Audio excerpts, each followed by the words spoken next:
ஒரு ஊர்ல 4 நண்பர்கள் இருந்தாங்க. 4 பேரும் சோம்பேறிகள். 4 பேருக்கும் எந்த வேலையும் செய்யறதுக்கு உடம்பு வளையறதில்ல. இருந்தாலும் சோம்பேறித்தனத்துல ஒருத்தருக்கு ஒருத்தர் கொஞ்சம் வித்தியாசம் உண்டு. அதுக்கு தகுந்த மாதிரி அவங்களுக்கு பேர் அமைஞ்சு போச்சு. ஒருத்தன் கால் சோம்பேறி, இன்னொருத்தன் அரை சோம்பேறி, அடுத்தவன் முக்கால் சோம்பேறி, கடைசி ஆளு முழு சோம்பேறி. இவங்க 4 பேரும் நண்பர்கள். அப்புறம் எப்படி காரியம் நடக்கும்? 4 பேரும் ஒரு வீதியில் அப்படியே நடந்து போய்கிட்டு இருக்கிறாங்க.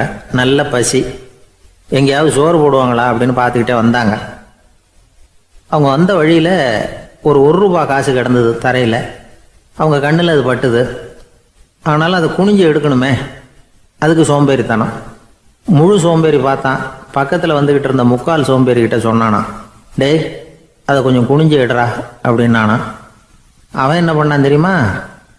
அதுக்கு அடுத்தபடியாக வந்த அரை சோம்பேறிகிட்ட சொன்னானா, டேய் நீ அதை கொஞ்சம் குனிஞ்சு எடுறா அப்படின்னானா.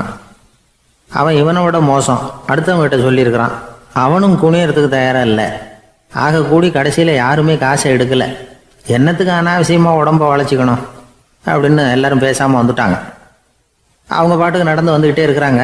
எதிரில் ஒருத்தன் வாழைப்பழத்தை வண்டியில் வச்சு தள்ளிக்கிட்டே வந்தான். ரூபாய்க்கு 4 பழம்னு கூவி விற்றுக்கிட்டே வர்றான். இப்போ அந்த முழு சோம்பேறி சொன்னானா, டேய் வழியில் கிடந்ததை 1 ரூபா, அதையாவது எடுத்துக்கிட்டு வந்திருந்தா இப்போ இந்த பழத்தை வாங்கி ஆளுக்கு ஒன்று சாப்பிடலாமே அப்படின்னானா. ஆமாம் சாப்பிட்ருக்கலாமே அப்படின்னாங்களாம் மற்றவங்களும். ஆனாலும் திரும்பி போய் அதை எடுக்கணும்னு யாருக்கும் தோணலை. பேசாமல் சோர்ந்து போய் நடந்து வந்தாங்களாம். இருட்டி போச்சு. வழியில் ஒரு கோவில். சரி இங்கேயே படுத்து தூங்குவோம் அப்படின்னா ஒருத்தன். அதுதான் சரின்னாங்க மற்றவங்களும். அப்படியே மண்டபத்தில் படுத்துட்டாங்க. கோவில் அர்ச்சகர் வேலையெல்லாம் முடிச்சு விட்டு வெளியில் வந்திருக்காரு. இவங்கள பார்த்தாராம். ஏன் இப்படி சோர்ந்து போய் கிடக்குறீங்க அப்படின்னு விசாரிச்சிருக்காரு. 2 நாளாச்சுங்க நாங்கள் சாப்பிட்டு அப்படின்னாங்களாம். அவர் உடனே ஐயோ பாவம் அப்படின்னு சொல்லி பானை, விறகு, அரிசி, தண்ணி எல்லாம் கொடுத்து நீங்களே சமையல் பண்ணி சாப்பிட்டுக்குங்க அப்படின்னு சொல்லிவிட்டு போயிட்டார். இந்த 4 பேருக்கும் சமையல் பண்ணி சாப்பிட்ணும்னு ஆசையாக தான் இருந்தது. ஆனால் அடுப்பு பற்ற வைக்கணுமே, அதுக்கு தீப்பெட்டி வேணுமே. தீப்பெட்டி இல்லை. இப்போ முழு சோம்பேறி ஆரம்பித்தான். அடுத்தவனை பார்த்து, டேய் கடைக்கு போய் ஒரு தீப்பெட்டி வாங்கிட்டு வாயேன் அப்படின்னு நானா. அவன் வழக்கம் போல் அடுத்தவங்ககிட்ட சொல்லியிருக்கான். அவன் அதுக்கு அடுத்தவங்ககிட்ட சொல்லியிருக்கிறான். கடைசியாக கால் சோம்பேறிக்கிட்ட வந்து சேர்ந்தது. அவனும் அது நம்மால் முடியாது அப்படின்னு பேசாமல் இருந்துட்டான். இப்போ தீப்பெட்டி வேணுமே, அதுக்கு என்ன பண்ணுறது? அவங்களுக்குள்ளே பேசி ஒரு முடிவுக்கு வந்தாங்களாம். அதாவது யார் முதல்ல வாயை திறந்து பேசுகிறாங்களோ அவங்க தான் தீப்பெட்டி வாங்கிறதுக்கு போகணும் அப்படின்னு. அவ்வளவுதான். உடனே 4 பேரும் வாயை கெட்டியாக மூடிக்கிட்டு படுத்துக்கிட்டாங்க. அவங்க சமையல் பண்ணி சாப்பிட்டாங்களா என்ன அப்படிங்கிறது அர்ச்சகருக்கு தெரியல. சரி பார்த்துட்டு வரலாமேன்னு வந்தார். வந்து பார்க்குறாரு, இவங்க 4 பேரும் அசையாமல் படுத்து கிடக்குறாங்க. அர்ச்சகர் பயந்துட்டார். ஒருவேளை பசி தாங்காமல் செத்து போட்டாங்களோ அப்படிங்கிற பயம். அல்லது நாம் கொடுத்த உணவுப் பொருளில் ஏதாவது விஷம் கலந்துருக்குமோ அப்படின்னும் பயந்தார். அப்படின்னா நம்ம மேலே பழி வந்துருமே அப்படின்னு நினச்சி நடுங்க ஆரம்பிச்சுட்டார். அப்புறம் அவரும் ஒரு முடிவுக்கு வந்தாராம். கோவிலுக்கு பக்கத்துலேயே ஒரு பெரிய குழி இருந்தது. அதில் ஒவ்வொருத்தரையா இழுத்துக்கிட்டு போய் போட்டார். கொஞ்சம் மண்ணை தள்ளினார். காலால் மிதிச்சார். அவர் மிதித்த மிதி ஒருத்தன் அடி வயத்தில் போட்டுவிட்டுது. அவன் உடனே வலி தாங்காமல் ஐயோ அம்மான்னு அலறினான். உடனே நடந்தது என்ன தெரியுமா? மற்ற 3 பேரும் துள்ளி எழுந்திரிச்சாங்களாம். அவனை பார்த்து நீ தாண்டா தீப்பெட்டி வாங்க போகணும், நீ தாண்டா வாங்க போகணும், நீ தான் சத்தம் போட்ட அப்படின்னு சொல்லி ஆரம்பிச்சிட்டாங்களாம். அர்ச்சகர் பார்த்தார். இது பேய் மாதிரி தெரியுதுன்னு நினச்சிக்கிட்டு ஒரே ஓட்டமாக ஓடி போட்டாராம். கிராமப்புறங்களில் இப்படி ஒரு கதையை சொல்கிறது உண்டு. சோம்பல்ங்கிறது நம்ம முன்னேற்றத்துக்கு பெரிய தடை அப்படிங்கிறத நாம் புரிஞ்சுக்கணும். அதுதான் இந்த கதை சொல்கிற நீதி. ஒரு பள்ளிக்கூடத்தில் ஒரு புதுமையான போட்டி நடந்துதான். அதாவது சோம்பேறித்தனத்துக்கு பரிசு. அதில் 2வது பரிசு யாருக்குன்னு அறிவித்தாங்க. ஒரு பையன் எழுந்திரிச்சு மெதுவாக நடந்து போய் பரிசை வாங்கிட்டான். அடுத்தது முதல் பரிசு யாருக்கு அப்படின்னு அறிவிச்சாங்களாம். அவன் கடைசி வரிசையிலேருந்து கத்தனானா, ஐயா அதையும் அந்த பையன் மூலமாகவே கொடுத்து அனுப்பி வச்சுருங்க, இங்கே வந்தது நான் வாங்கிக்கிறேன் அப்படின்னானா. ஒரு ஊரில் ஒரு ஆள் இருந்தான். நிறைய பணம் சேர்த்தான். அவனுக்கு சம்பாதிக்க தெரியுமே தவிர செலவு பண்ண தெரியாது. மகா கஞ்சன். காசை கையில் எடுக்கவும் மாட்டான். எடுத்தால் செலவு செய்ய வேண்டியிருக்குமே. அதனால் இப்படியே அவன் காலத்தை ஓட்டி விட்டான். வயசாகிட்டுது. அவனுடைய மனைவி ஒரு நாள் கேட்டாங்க, இவ்வளவு நாளாக நீங்கள் என்னை எங்கேயுமே அழைச்சிட்டு போனதில்லை, இப்போவாவது அழைச்சிட்டு போகக்கூடாதா அப்படின்னாங்க. எங்கே போகணும்னு சொல்லுன்னா. காசிக்கு போகணும், கங்கையில் குளிக்கணும்னாங்க. இவன் பார்த்தான், இதுக்கு ஏன் அவ்வளோ தூரம் செலவு பண்ணிட்டு போகணும், நம்ம ஊர் ஆற்றுலேயே குளிக்கலாமே, இதுவும் புண்ணிய நதி தான், இங்கே குளித்தா அங்கே குளித்த பலன் கிடைச்சிரும் அப்படின்னா. சரின்னு 2 பேரும் ஆத்தங்கரைக்கு போனாங்க. அன்னைக்கு ஏதோ விசேஷம், நிறைய கூட்டம், நிறைய பேர் குளிச்சுக்கிட்டு இருக்கிறாங்க. கரையில் சில புரோகிதர்கள் நின்றுக்கிட்டு இருக்கிறாங்க. குளிக்கிறதுக்கு முந்தி அவங்கக்கிட்ட உட்காந்தா ஏதோ மந்திரம்லாம் சொல்லுவாங்க, கொஞ்சம் காசு கொடுக்க வேண்டியிருக்கும். அதனால் இவன் என்ன பண்ணான், ஆத்தங்கரையிலேயே கொஞ்சம் தூரம் போனான். ஊரை விட்டு தள்ளி வந்துட்டான், அங்கே யாருமே இல்லை. அப்பாடான்னு சந்தோஷப்பட்டான், குளிக்கலாம்னு புறப்பட்டான். இந்த நேரம் கடவுள் பார்த்தார், இந்த கஞ்சனுக்கு ஏதாவது புத்தி போகட்டணும் அப்படின்னு நினைச்சார். உடனே ஒரு புரோகிதர் மாதிரி உருவத்தை மாற்றிக்கிட்டு அந்த ஆள் முன்னாடி வந்து நின்னார். அவனுக்கு அதிர்ச்சி, இங்கே யாருமே இருக்க மாட்டாங்கன்னு நினச்சா இங்கேயுமே ஒரு ஆள் வந்துட்டாரு, என்ன பண்ணுறதுன்னு யோசனை பண்ணான். புரோகிதர் உருவத்தில் இருந்த கடவுள் சொன்னார், இதை பாருங்க, இன்னைக்கு விசேஷ நாள், நீராடுறதுக்கு முன்னாடி சுயகல்பம் பண்ணிக்கிறது ரொம்ப நல்லது அப்படின்னார். என்கிட்ட பணம் எதுவும் இல்லையேன்னா. பரவாயில்ல, அப்புறமா கொடுங்க, வாங்கிக்கிறேன். ஆனால் ஒன்று, எவ்வளவு கொடுப்பீங்கிறத மட்டும் இப்போவே சொல்லி கொடுங்க அப்படின்னார். இவன் ரொம்ப யோசனை பண்ணான். ஒரு 10 பைசா தரேன் அப்படின்னா. சரின்னு ஒத்துக்கிட்டு எல்லா கிரியைகளையும் அவர் செஞ்சார். அதுக்கப்புறம் கணவனும் மனைவியும் ஆற்றுல குளிச்சாங்க. அவர் போயிட்டார். கொஞ்ச நாள் கழித்து அவன் வீட்டுக்கு வந்தார் கடனை வசூல் பண்ணுறதுக்கு. வாசலில் நின்றுக்கிட்டு இருந்த அவன் மனைவி இவரை பார்த்ததும் தயங்க ஆரம்பித்தாங்க. அந்த அம்மா கிட்ட விஷயத்த சொன்னார். அந்த அம்மா ஓடி போய் உள்ளே இருக்கிற தன்னுடைய கணவர்கிட்ட சொன்னாங்க. அவன் யோசனை பண்ணான், இப்போ வெளியில் போனால் அவனுக்கு 10 காசு கொடுக்க வேண்டியிருக்கும், அதனால் எனக்கு காய்ச்சல்னு அந்த ஆளுகிட்ட சொல்லிவிடு, இன்னொரு சந்தர்ப்பத்தில் என்னை வந்து பார்க்க சொல்லு அப்படின்னா. அந்த அம்மா போய் சொன்னாங்க. அப்படிங்களா, அப்படின்னா அவரை நான் உடனே போய் பார்க்கணுமே அப்படின்னு உள்ள நுழைய ஆரம்பித்தார். அவங்க மறுபடியும் இருங்க தான் வரேன்னு சொல்லிவிட்டு உள்ள ஓடி விஷயத்த சொன்னாங்க. இது எதுடா வம்பா போச்சு அப்படின்னு பார்த்தான். மனைவியை கிட்டத்தில் கூப்பிட்டான். இதோ பாரு, ஜன்னி கண்டு நான் இறந்து போயிட்டதா சொல்லிவிடு அப்படின்னா சொன்னாங்க. புரோகிதர் பார்த்தார். அப்படின்னா ஒரு வழியாக இருந்து அவருடைய இறுதி சடங்குகளையும் நானே முடிச்சுட்டு போயிடுறேன் அப்படின்னார். உள்ளே இருந்தவன் யோசனை பண்ணான், அந்த ஆள் என்னை விடமாட்டான் போல இருக்கு, அதனால் ஒரு சவப்பெட்டியில் என்னை வச்சு தூக்கிக்கிட்டு மயானத்துக்கு போங்க, பார்த்துக்கலாம் அப்படின்னா. புரோகிதரும் விடுற மாதிரி இல்லை, கூடவே நடந்து போயிட்டு இருக்கிறார். அங்கே இறக்கி சடங்குகளை முடிச்சுட்டு தீ வைக்கிற நேரம் பொட்டிக்குள்ளே இருந்த நம்ம ஆள் அலறி அடிச்சுட்டு வெளியில் ஓடி வந்தான். புரோகிதர் உருவத்தில் இருந்த கடவுள் சிரிச்சார், தன்னுடைய சுய உருவத்தை காட்டினார். அதுக்கப்புறம் அவனை கூப்பிட்டு, இதை பாருப்பா, ஏன் இப்படி அல்லாடுற, ஏதாவது வரம் வேணும்னா கேள் தரேன் அப்படின்னார். அவன் யோசனை பண்ணான். பகவானே, ஒரே ஒரு வரம் தான் உங்ககிட்ட கேட்கணும்னா. என்ன வேணும் கேளுன்னார். அந்த 10 பைசா தட்சணையை தள்ளுபடி பண்ணால் போதும் அப்படின்னா. கடவுளும் சரின்னு சொல்லிட்டு போயிட்டார். இப்படி ஒரு கதையை சுவாமி சிவானந்தர் சொல்லியிருக்கிறார். செல்வந்தர்கள் பல பேர் இப்படித்தான் இருக்கிறாங்க. தாங்களும் அனுபவிக்க மாட்டாங்க, அடுத்தவங்களுக்கும் கொடுக்க மாட்டாங்க.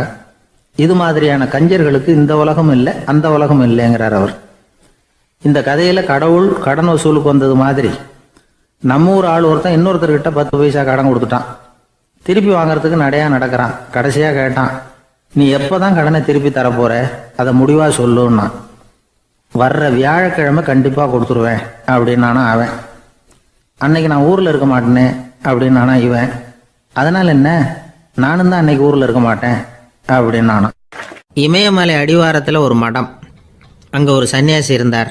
அவர்கிட்ட ஒருத்தர் வந்தார். சுவாமி, ஆசையை உதற நினைக்கிறேன், முடியல, ஒட்டிக்கிட்டே வருது அப்படின்னாராம். இப்படி உட்கார, ஒரு கதை சொல்கிறேன் அப்படின்னு சொல்லி அவர் சொல்ல ஆரம்பித்தாராம். அவர் சொன்ன கதை என்னென்னா, ஒரு ஊரில் ஒரு ஆள் இருந்தான். அவன் பேர் குப்புசாமி. அவங்ககிட்ட எப்பவும் ஒரு பழைய தொப்பி இருக்கும், விடவே மாட்டான். அதனால் அவனை எல்லாரும் தொப்பி சாமி அப்படின்னு தான் கூப்பிடுறது வழக்கம். ஒரு புது தொப்பி வாங்கிக்கப்படாதாப்பா அப்படின்னு நண்பர்கள்லாம் சொல்லி பார்த்தாங்க. பணத்துக்கு எங்கே போவேன் அப்படின்னு விட்டானான். பணம் வச்சுருக்கான், செலவு பண்ண மனசு வரல, மகா கஞ்சன். பழைய பாட்டில்கள்லாம் வாங்கி விற்றுக்கிட்டு இருந்தான். அப்படி ஒரு தடவை பழைய கண்ணாடி சாமான்களை ஏலத்தில் எடுத்தப்போ அதில் ஒரு அருமையான சென்ட்டு பாட்டில் கிடச்சிது. உடனே ஒரு ஐடியா பண்ணான். அந்த சென்ட்டை சின்ன சின்ன பாட்டில்களில் அடைச்சி ஜன்னல் ஓரமாக அடுக்கி வச்சுட்டான். அதை விற்றா நிறைய பணம் கிடைக்குமே, அதனால். இதுக்கு இடையில் ஒரு நாள் அவன் அப்படியே உட்காந்துருந்தான். அந்த நேரம் நண்பன் வந்தான். ஏண்டா, உன் பழைய தொப்பியை மாற்றப்படாதா, ஊரில் எல்லாரும் கேலி பேசுகிறாங்களே ஒன்று தொப்பி சாமின்னு, அப்படின்னு சொல்லி கேட்டிருக்கான். இந்த சென்ட்டு பாட்டில் விற்றதும் பணம் வரும், அதுக்கப்புறம் பார்க்கலாம் அப்படின்னு நானா இவன். சரி வா நீச்சல் குளத்துக்கு போயிட்டு வருவோம் அப்படின்னு கூப்பிட்ருக்கான் நண்பன். 2 பேரும் போனாங்க. அதே நேரம் அந்த ஊர் நீதிபதியும் அங்கே குளிக்க வந்தாராம். அவர்கிட்ட இருந்தது விலை வசந்த ஒரு புது தொப்பி. அதை அங்கே இருந்த ஸ்டாண்டில் மாட்டிவிட்டு குளிக்க போனார். இதுக்கிடையில் குப்புசாமி குளிச்சுட்டு வந்தான். அவனுடைய பழைய தொப்பியை காணலை. அந்த புது தொப்பியை பார்த்தா இது நண்பனுடைய வேலை தான் அப்படிங்கிறதாக புரிஞ்சுக்கிட்டு அதை எடுத்து மாட்டிகிட்டு வந்துட்டான். நீதிபதி குளிச்சுட்டு வந்து பார்க்குறாரு, தொப்பியை காணும். போலீஸில் புகார் கொடுத்தார். அவங்க வந்து தேடினாங்க. ஒரு மூலையில் பழைய தொப்பி கிடச்சிது. அடடா இது நம்ம குப்புசாமியோட தொப்பி இல்லையா அப்படின்னு நானா ஒருத்தன். உடனே அவன் வீட்டுக்கு தேடிட்டு போயிருக்காங்க. அங்கே போய் பார்த்தா புது தொப்பி அங்கே இருக்குது. உடனே அவனுக்கு 1000 ரூபா அபராதம் போட்டாங்களாம். அவன் பணத்தை கட்டிவிட்டு ரொம்ப எரிச்சலோடு வீட்டுக்கு வந்தான். பழைய தொப்பி கண்ணில் பட்டது. மறுபடியும் உன்னால் தானே எனக்கு 1000 ரூபா நஷ்டம் அப்படின்னு சொல்லி அதை எடுத்துக்கிட்டு அப்படி போயிருக்கான். அந்த ஊர் குளத்தில் வீசி எரிஞ்சிட்டு வந்துட்டான். அது மீன் பிடிக்கிற ஒருத்தன் கையில் சிக்கிச்சு. அவன் வர்ற வழியில் அதை எடுத்து வேகமாக வீசி எறிஞ்சான். அது நேராக குப்புசாமி வீட்டு ஜன்னல் வழியாக உள்ளே வந்து இந்த சென்ட்டு பாட்டில்கள் மேலே விழுந்து எல்லாம் உடஞ்சி நொறுங்கி போச்சு. குப்புசாமி பார்த்தான். தோட்டத்தில் ஆழமாக ஒரு குழியை வெட்டினான். அந்த தொப்பியை போட்டான், மூடிவிட்டான். இதை அடுத்த வீட்டுக்காரன் பார்த்தான். ஏதோ புதையல் தான் வச்சுருக்கான் போல இருக்குன்னு நினச்சான். போலீஸில் போய் புகார் கொடுத்துட்டான். மறுபடியும் போலீஸ் குழியை தோண்டினாங்க. பழைய தொப்பி மறுபடியும் வெளியில் வந்தது. எல்லோரும் சிரிக்கிறாங்க. அன்னைக்கு ராத்திரியே அந்த தொப்பியை எடுத்துக்கிட்டு நேராக புறப்பட்டான். ஒரு கல்லில் அதை சேர்த்து கட்டி குடிநீர் தொட்டி இருக்கும்ல அதில் போட்டுட்டு வந்துட்டான். இனிமேல் என்ன பண்ணும் பார்ப்போன்னு. ஒரு நாள் திடீர்னு குழாயெல்லாம் அடைப்பட்டு போச்சு. மாநகராட்சி அலுவலர்கள் வந்து என்னன்னு பார்த்தா அந்த பழைய தொப்பி குழாயை அடைச்சிக்கிட்டு இருக்குது. இது குப்புசாமியோட தொப்பிங்கிறது தான் எல்லாருக்கும் தெரியுமே. உடனே குடிநீரை வந்து பாழாக்கணத்துக்காக குப்புசாமிக்கு கோர்ட்டு 2500 ரூபா அபராதம் போட்டுவிட்டுது. அதையும் கட்டிவிட்டு வெளில வந்தான். கடைசியாக முடிவு பண்ணான். ஒரு நெருப்பு குச்சியை கிழிச்சான். தொப்பியை கொளுத்தினான். எரிஞ்சுது. எடுத்து வெளில எரிஞ்சான். கொஞ்ச நேரத்தில் தீ அணைப்பு படம் வந்துட்டுது. ஆமாம், இவன் எடுத்து எரிஞ்சது வெளியில் விழுந்து வீட்டு கூரையே பற்றிக்கிட்டு எரிய ஆரம்பிச்சுட்டுது. அவனோட பணத்தாசையும் அதோடு சேர்ந்து எரிஞ்சு போச்சான். இப்படி ஒரு கதை. இந்த கதையை சொல்லி முடித்தார் அந்த இமயமலை அடிவாரத்தில் இருந்த சன்னியாசி. இப்போ அந்த குப்புசாமி எங்கே இருக்கிறான்னு கேட்டார் எதிரில் இருந்தவர். இதோ உன் எதிரிலே இருக்கிறான், நான் தான் அந்த குப்புசாமி அப்படின்னாரான் அந்த சன்னியாசி. அந்த குப்புசாமி கிட்ட இருந்தது மாதிரி ஒரு பழைய தொப்பி நம்ம ஒவ்வொருத்தர்கிட்டையும் உண்டு. அதை எப்படி தொலைக்கிறதுன்னு தெரியாமல் தடுமாறிக்கிட்டு இருக்கிறோம். அது என்ன தொப்பிங்கிறீங்களா? அதுதான் நம்மை சூழ்ந்திருக்கிற மாயை அப்படிங்கிறார் சுவாமி சின்மயானந்தர். மெய்ஞானம் கிடைக்கிறப்போ மாயை வந்து எரிஞ்சு போகும் அப்படிங்கிறது அவருடைய கருத்து. நம்மால் ஒருத்தர் வேகமாக ஓடி வந்தார். காலில் மாட்டியிருந்த பழைய செருப்பு 2 ஆவேசமாக தூக்கி ஒரு கிணத்துல போட்டுட்டு வெறுங்காலோடு நடந்து வந்துக்கிட்டு இருக்கிறார். ஏன் அப்படி பண்ணீங்க அப்படின்னு கேட்டோம். அந்த செருப்புக்கு சொந்தக்காரன் வந்து பின்னாடி வந்துக்கிட்டு இருக்கிறான், அதனால் அப்படி பண்ணேன் அப்படிங்கிறார் இவர். ஒரு ஊரில் ஒரு ராஜா இருந்தார். அவர் ஒரு நாள் காலையில் அரண்மனையில் மேல் மாடத்தில் வந்து நின்றுக்கிட்டு இருந்தார். அப்போ ஒரு ஆள் வீதியில் ரொம்ப வேகமாக ஓடிக்கிட்டு இருக்கான். அதை ராஜா கவனித்தார். அவன் மனசில் ஏதோ ஒரு தவிப்பு இருக்குங்கிறத புரிஞ்சுக்கிட்டார். உடனே அரண்மனை சேவகர்களை கூப்பிட்டார். அந்த ஆளை இங்கே அழைச்சிட்டு வாங்க அப்படின்னார். இவங்க ஓடி போய் அந்த ஆளை அழைச்சிட்டு வந்தாங்க. மன்னர் முன்னாடி நிறுத்தினாங்க. மன்னர் அவனை நிமிர்ந்து பார்த்தார். எதுக்காக இவ்வளவு வேகமாக ஓடிக்கிட்டு இருக்கிற அப்படின்னு கேட்டார். இதுக்கு அவன் சொன்னான், மன்னா, நம்ம கோட்டையின் வடக்கு வாசல் இருக்கு இல்லையா, அது ஓரமாக ஒரு பெரிய பாறாங்கல் கிடக்கு. அதுக்கு அடியில் நான் ஒரே ஒரு வெள்ளி நாணயத்தை புதைச்சி வச்சிருக்கேன். அது இப்போ எனக்கு தேவைப்படுது. என்னுடைய மனைவிக்கு ஒரு பரிசு வாங்கி கொடுக்க வேண்டியிருக்கு. அதுக்காக தான் அவசரமாக ஓடிக்கிட்டு இருக்கிறேன் அப்படின்னா. மன்னர் யோசனை பண்ணார். அப்புறம் சொன்னார், அதுக்காகவா இப்படி ஓடுற? பரவாயில்ல, அதை பற்றி கவலைப்படாத. நான் உனக்கு 10 வெள்ளி காசுகள் தர்றேன், வாங்கிட்டு திரும்பி போ அப்படின்னார். இவன் தலையை சொரிஞ்சான். மன்னா, நீங்கள் கொடுக்கறத ரொம்பவும் மகிழ்ச்சியோடு வாங்கிக்கிறேன். இருந்தாலும் அதுக்கப்புறம் அந்த வடக்கு வாசலுக்கு போய் அங்கே இருக்கிற ஒரு நாணயத்தையும் எடுத்துக்கிட்டு போயிடுறேனே அப்படின்னானா. இதை பாருப்பா, அந்த ஒரு நாணயத்தை மறந்துடு, உனக்கு 100 வெள்ளி நாணயங்கள் தரேன் இருக்கார். மன்னா, ரொம்ப மகிழ்ச்சி. உங்கள் மாதிரி தாராள குணம் வேற யாருக்கும் வராது. நீங்கள் கொடுக்குற 100 நாணயங்களையும் வாங்கிக்கிறேன். இருந்தாலும் வடக்கு வாசலுக்கு போய் அதையும் எடுத்துக்கிட்டா 101 ஆயிடுமே அப்படின்னானா. இதை பாருப்பா, அந்த ஒரு நாணயத்தை மறந்துடு, அது எக்கேடாவது கெட்டு போகட்டும். நான் உனக்கு 100 பொற்காசுகள் தரேன், அதையாவது வாங்கிட்டு வந்த வழியிலேயே திரும்பி போடுன்னாரான். தங்க நாணயங்களே தரேன்னு சொல்றீங்க, தாராளமா வாங்கிக்கிறேன், இருந்தாலும் வடக்கு வாசலுக்கு போய் அப்படின்னு மறுபடியும் ஆரம்பிச்சான்.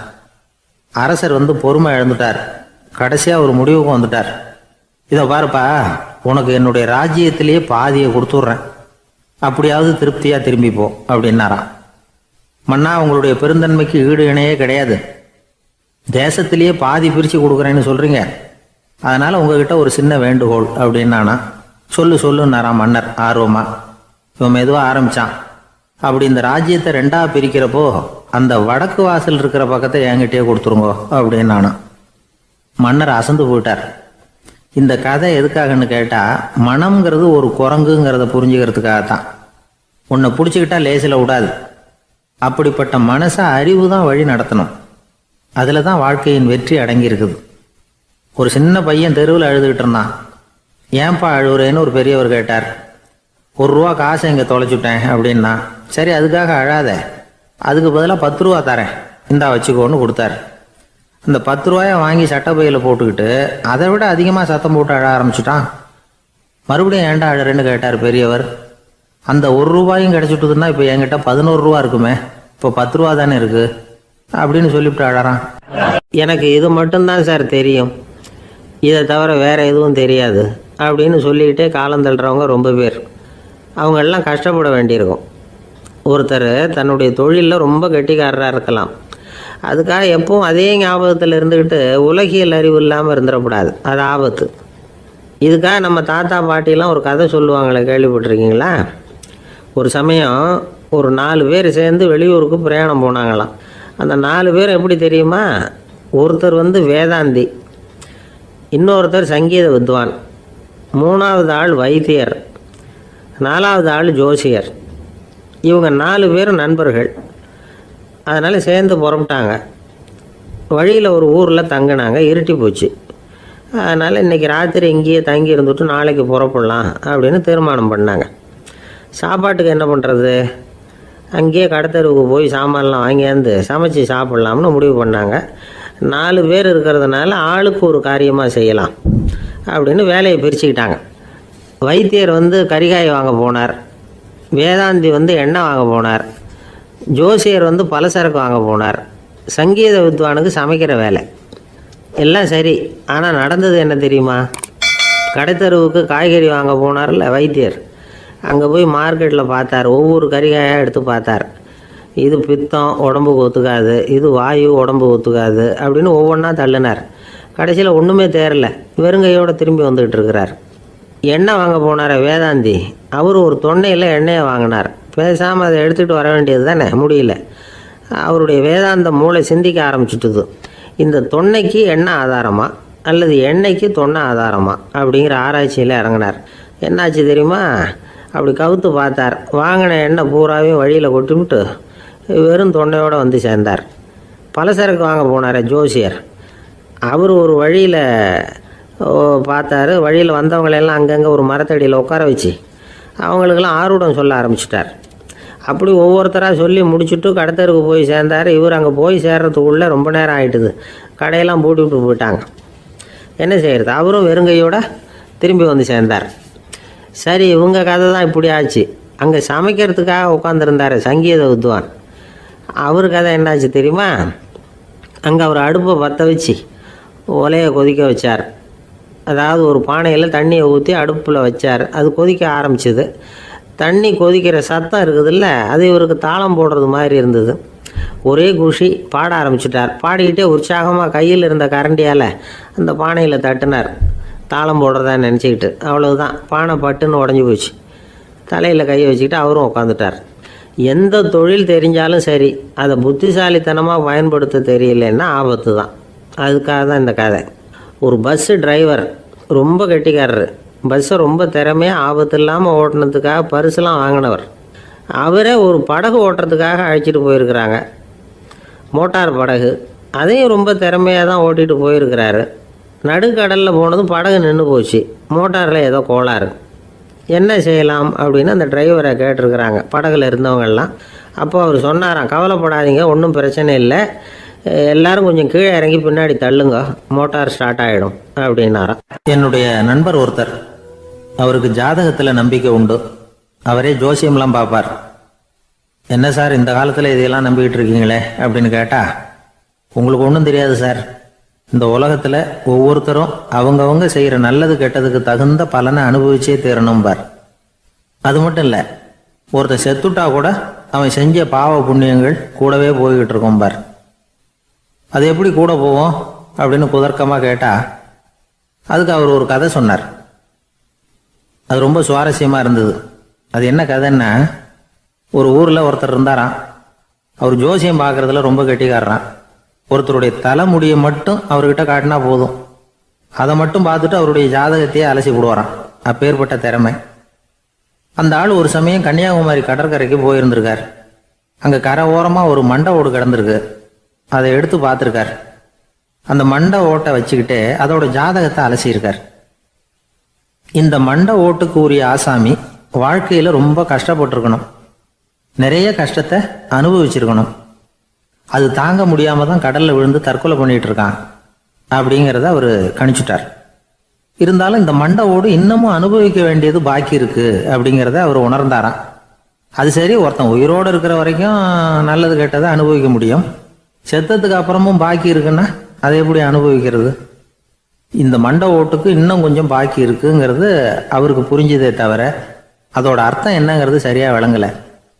சரி, இதை இன்னும் கொஞ்சம் விவரமா ஆராய்ச்சி பண்ணுவோம் அப்படின்னு நினைச்சுக்கிட்டு அதை தன்னுடைய வீட்டுக்கு எடுத்துட்டு போயிட்டார். அந்த மண்டை ஓட்டை ஒரு பெட்டியில வச்சு பூட்டினார். தன்னுடைய தனி அறையில அதை பத்திரமா வச்சுக்கிட்டார். தினமும் ராத்திரி ஆனதும் தன்னுடைய மனைவியை பார்த்து, நீ போய் பூஜை அறையில தனியா படுத்துக்க அப்படின்னு சொல்லிவிட்டு தினம் ராத்திரி 12 மணிக்கு பெட்டியை திறந்து அவர் பார்ப்பார். மண்டை ஓடு அப்படியே இருந்ததை தவிர இன்னும் கொஞ்சம் பாக்கி இருக்குங்கிறதுக்கு அர்த்தம் அவருக்கு விளங்கலை. அந்த மண்டை ஓட்டுக்கு இன்னும் என்ன பாக்கி இருக்க போகுது? எப்படியோ ஒரு 10 நாள் போச்சு. அந்த வீட்டம்மாவுக்கு சந்தேகம் வந்துட்டுது. நம்ம வீட்டுக்காரரு நம்மளை தனியா ஏன் தூங்க சொல்றார் அப்படிங்கிற சந்தேகம். உடனே பக்கத்து வீட்டு அம்மா கிட்ட விஷயத்த சொல்லியிருக்கிறாங்க. அந்த அம்மா உடனே, நீ கவலைப்படாத, நான் கண்டுபிடிச்சி சொல்றேன் அப்படின்னு சொல்லிவிட்டாங்களாம். அன்னைக்கு ராத்திரியே ஜன்னல் வழியா எட்டி பார்த்துருக்குறாங்க. இந்த ஆள் மண்டை ஓட்டை கையில வச்சுக்கிட்டு அது திருப்பி திருப்பி பார்த்துக்கிட்டு இருக்கிறான். அதை பார்த்துட்டாங்க. மறுநாள் காலையில அவரோட மனைவியை பார்த்தாங்க. ஏம்மா, உன் வீட்டுக்காரருக்கு நீ முதல் மனைவியா 2வது மனைவியா அப்படின்னு கேட்டாங்களாம். எனக்கு தெரிஞ்ச வரைக்கும் நான் ஒருத்தி தான் அவருடைய மனைவி அப்படின்னாங்களாம் அவங்க. அப்படி இல்லை, நீ அவருக்கு 2வது மனைவி. முதல் மனைவியின் மண்டை ஓட்டை தான் அவர் தினமும் ராத்திரியில் எடுத்து பார்த்துக்கிட்டு இருக்கிறார் அப்படின்னாங்க அடுத்த விட்டம்மா. அப்படியா விஷயம் அப்படின்னு சொல்லிவிட்டு கணவன் வீட்டில் இல்லாத நேரமாக பார்த்து அந்த மண்டை ஓட்டை எடுத்து கொண்டாந்து ஒரு உரல்ல போட்டு உலக்கையால குத்தி நொறுக்க ஆரம்பிச்சிட்டாங்க. வெளியில போயிருந்த அந்த ஆள் அப்பதான் உள்ள நுழைஞ்சார். மண்டை ஓடு உலக்கை கிட்ட குத்து வாங்கிட்டு இருக்கு. அது அனுபவிக்க வேண்டியது இன்னும் கொஞ்சம் பாக்கி இருக்குங்கிறதுக்கு அர்த்தம் எனக்கு இப்பதான் புரிஞ்சுது அப்படின்னாராம் அவர். இந்த கதையிலேருந்து நாம இன்னொரு நீதியையும் புரிஞ்சுக்கணும். அதாவது நம்ம வீட்டை பத்தி நமக்கு புரியாததெல்லாம் அடுத்த வீட்டுக்கு. ஒரு ஊர்ல ஒரு இளைஞன் இருந்தான். ஒரு நாள் அவன் ஒரு குருவை தேடிட்டு புறப்பட்டான். ஊரை விட்டு வெளியில் போனான். போகிற வழியில் ஒரு காடு. அந்த காட்டில் ஒரு மரத்தடியில் ஒரு பெரியவர் உட்காந்துருக்கிறார். அமைதியாக மௌனமாக அவர் அமர்ந்திருக்கிறார். இந்த பெரியவரை விசாரிக்கலாம், குருவை தேடி கண்டுபிடிக்கிறதுக்கு இவர் ஏதாவது ஒரு வழி சொல்லி கொடுப்பார் அப்படின்னு நினச்சிக்கிட்டு அவரை நெருங்கினான். ஐயா, எனக்கு ஒரு குரு தேவை, எங்கே கிடைப்பார், அவரை எப்படி அடையாளம் கண்டுபிடிக்கிறது, அதை பற்றி ஏதாவது விவரம் சொன்னீங்கன்னா நான் கண்டுபிடிச்சிக்குவேன் அப்படின்ட்டுருக்கான். பெரியவர் நிமிர்ந்து பார்த்தார். தம்பி, அது ரொம்ப சுலபம். அவர் வயசானவராக இருப்பார், என்னை விட சுமார் 30 வயசு அதிகமாக இருக்கும். அவர் ஒரு மரத்தடியில் தான் உட்காந்துருப்பார் அப்படின்ட்டுருக்கான். சரிங்க பெரியவரே, அது என்ன மாதிரியான மரம், எப்படி இருக்கும் அப்படின்னு கேட்டிருக்கான். பெரியவர் அந்த விவரங்களையும் சொல்லியிருக்கிறாரு. அது மட்டும் இல்லை, சந்திக்கிற நாள், நேரம், வினாடி முதற்கொண்டு எல்லா விவரங்களையும் துல்லியமாக சொன்னாராம். இவ்வளவு விவரங்களை இவரால் எப்படி சொல்ல முடியுது அப்படின்னு இவனுக்கு ஆச்சரியம். இருந்தாலும் அந்த பெரியவர் கடைசியாக ஒரு விவரம் சொன்னார். அது என்ன தெரியுமா, எப்படியும் நீ அவரை சந்திக்கிறதுக்கு ஒரு 30 வருஷம் ஆகும் அப்படின்னு சொல்லிவிட்டாராம். ரொம்ப நன்றிங்க பெரியவரே அப்படின்னு சொல்லிவிட்டு அந்த இளைஞன் புறப்பட்டுருக்கான். இப்போ அவனுக்கு குரு பற்றின விவரம் எல்லாம் கிடைச்சிட்டுது, சந்திக்கிற நேரமும் தெரிஞ்சுட்டுது. ஆனால் 30 வருஷம் அவரை தேடி அலைய வேண்டியிருக்குமே. அவன் தேட ஆரம்பித்தான். காடு மலை எல்லாம் சுற்றி அலைஞ்சான். பல வருஷங்கள் தேடினான். அழுத்து போயிட்டான். கடைசியில் அவனுக்கும் வயசாகிட்டுது. கடைசியில் தன்னுடைய சொந்த ஊருக்கே திரும்பி போயிட்டு இருந்தான். அங்கே ஒரு மரத்தடியில் அவன் தேடிக்கிட்டு இருந்த குருநாதர் கிடைச்சார். யார் அவருன்னா, 30 வருஷத்துக்கு முன்னாடி வழி சொல்லி கொடுத்தாருல அதே பெரியவர். அவருக்கு இப்போ 30 வயசு அதிகமாக இருந்தது. அதே மரம். அன்னைக்கு பெரியவர் சொன்ன அடையாளம் இப்போ பொருத்தமாக இருந்தது. இப்போ அந்த பெரியவர் சொன்னார், சரியாக வந்து சேர்ந்துட்டேன், வா, உனக்காக தான் நான் இவ்வளவு காலமும் காத்துக்கிட்டு இருந்தேன் அப்படின்னாராம். என்ன சொல்கிறீங்கன்றிருக்கான். 30 வருஷத்துக்கு முன்னாடி என்கிட்ட வந்தியே, அப்போவே என் காலம் வந்து முடிஞ்சு போயிருந்தது. அப்போவே என்ன உனக்கு அடையாளம் தெரியல, அதனால் இவ்வளவு காலம் உனக்காக காத்துட்ருக்கும்படி ஆயிட்டுது அப்படின்னாராம். ஐயா, அப்போவே நீங்கள் சொல்லியிருக்கலாமே, இதுதான் 30 வருஷம் கழித்து நீ சந்திக்க போகிற இடம், நான் தான் உன்னுடைய குரு அப்படின்னு சொல்லியிருக்கலாமே அப்படின்ட்டுருக்கான். அந்த பெரியவர் சிரிச்சுக்கிட்டே இதுக்கு பதில் சொன்னாராம், நான் எவ்வளவோ விவரமாக தான் சொன்னேன், நீ சரியாக புரிஞ்சிக்கல. காரணம், அப்போ நீ போதுமான அளவுக்கு பக்குவம் பெற்றிருக்கவில்லை, அதனால் புரியும் சக்தி இல்லாமல் போயிட்டுது. அப்போ 30 ஆண்டு காலம் நீ அலைஞ்சு தெரிஞ்சிருக்கிற, அது காரணமாக இப்போ உனக்கு அந்த பக்குவம் வந்துட்டுது, அதனால தான் அடையாளம் காண முடிஞ்சது, நானே உன்னுடைய குரு அப்படின்னாராம். இதுலேருந்து என்ன தெரியுதுன்னா, ஆன்மீகத்தில் மாணவனாக சேர்றதுக்கு கூட ஒரு பக்குவத்தன்மை தேவைப்படுது. ஒரு பெரிய ஞானி, அவர்கிட்ட சீடனாக இருக்க ஒருத்தன் வந்தான், எதிரில் நின்னான். ஞானி அவனை வெகு நேரம் உற்று பார்த்தார். அப்புறம் சொன்னார், சீடனாக இருக்கிறது ரொம்ப சிரமம்னார். நான் தயாராக இருக்கிறேன்னா. அது இன்னமும் சிரமமாச்சே, இங்கே வந்து குருவாக இருக்கிறது மட்டுமே சுலபம் அப்படின்னாராம். அப்படின்னா நான் குருவாகவே ஆயிடுறேன் அப்படின்னானா. இது போலவே இந்த காலத்தில் கதை ஒன்று உண்டு. ஒரு பள்ளிக்கூடத்தில் வகுப்பு ஆசிரியர் மாணவனை திட்டிக்கிட்டு இருந்தார். டேய், நீ 100க்கு 10 மார்க்கு தான் வாங்கிக்கிட்டு இருக்க, இவ்வளவு மோசமாக நீ படித்தா கடைசியில் மாடு மேய்க்கிறது கூட லாய்க்கு இல்லாதவனா ஆகிடுவேன், அதுக்கப்புறம் என்ன செய்ய போகிறேன் அப்படின்னாராம். பையன் தலையை சொரிஞ்சிக்கிட்டே சொன்னானா, சார் அப்படின்னா ஒன்று செய்கிறேன் அப்படின்னானா. இவர் கேட்டிருக்கார், என்ன செய்ய போகிறேன்னு. வேற என்ன சார், உங்களை மாதிரி ஒரு ஆசிரியர் ஆகிடுறேன் அப்படின்னானா. சங்கீத வித்வான்களில் பல வகை உண்டு. சில குறிப்பிட்ட ராகங்களை பாடுறதுல அவங்களுக்கு பெருமை வர்றது உண்டு. ஆனால் ஒருத்தர் இருந்தார், அவரால் ஒரு ராகத்துக்கே பெருமை வந்தது. அந்த ராகத்தை அவர் வாசித்து கேட்கணும் அப்படின்னு சொல்லுவாங்க. அது என்ன ராகம்னா தோடி ராகம். சரி, அந்த வித்வான் யாருன்னா அவர் தான் திருவாவடுதுறை ராஜரத்னம் பிள்ளை. பேராசிரியர் கல்கி ஒரு சமயம் தம்முடைய பத்திரிகையில் எழுதினாராம். அதை அப்படியே படிக்கிறேன் கேளுங்களேன். ஆகா, ஸ்ரீ ராஜரத்னம் பிள்ளையின் தோடி ஆலாபனையை முதலில் கேட்டபோது அவருடைய கற்பனையை விட்டு தள்ளுங்கள். நம்முடைய மனதில் என்னென்ன இன்பமயமான கற்பனைகள் எல்லாம் உதித்தன. குழந்தை தாயிடம் கொஞ்சம் குரலை கேட்டோம், அன்னை குழந்தையிடம் கொஞ்சம் குரலை கேட்டோம், ரதியும் மன்மதனும் பேசிக்கொண்ட காதல் மொழிகளை கேட்டோம், முருகன் சிவபெருமான் செவிகுளர மொழிந்த உபதேசத்தை கேட்டோம், கலைமகள் கவிஞனுக்கு அருளிய ஆசி மொழிகளை கேட்டோம், நாரத முனிவருடைய தம்பூரா சுருதியை கேட்டோம், ராவணன் தன் எலும்பை ஒடித்து வீணையாகச் செய்து வாசித்த கானத்தை கேட்டோம், கானப் பறவைகளின் கலகல ஒலியை கேட்டோம், கோலக் குயில்களின் குரல் இனிமையை கேட்டோம். இப்படிலாம் பேராசிரியர் கல்கி விமர்சனம் எழுதியிருக்கிறார். திருவாவடுதுறை ராஜரத்னம் பிள்ளை அவர்களுடைய வாசிப்பை கேட்டுட்டு TN ராஜரத்னம் பிள்ளை இறந்து போனார். அப்போ கவிஞர் கண்ணதாசன் எழுதினார், செவியனில் ஓடி எங்கள் சிந்தையில் ஓடி இந்த புவியெல்லாம் ஓடி நின்பார் பொங்கிய தோடி வேறிங்கு எவரிடம் போகும் ஐய இனி அதை காப்பார் யாவர் அவிந்தனின் சடலத்தோடே அவிந்தது தோடிதானும் அப்படின்னு எழுதினாராம். அந்த அளவுக்கு அவருடைய தோடியை ரசித்தவர்கள் உண்டு.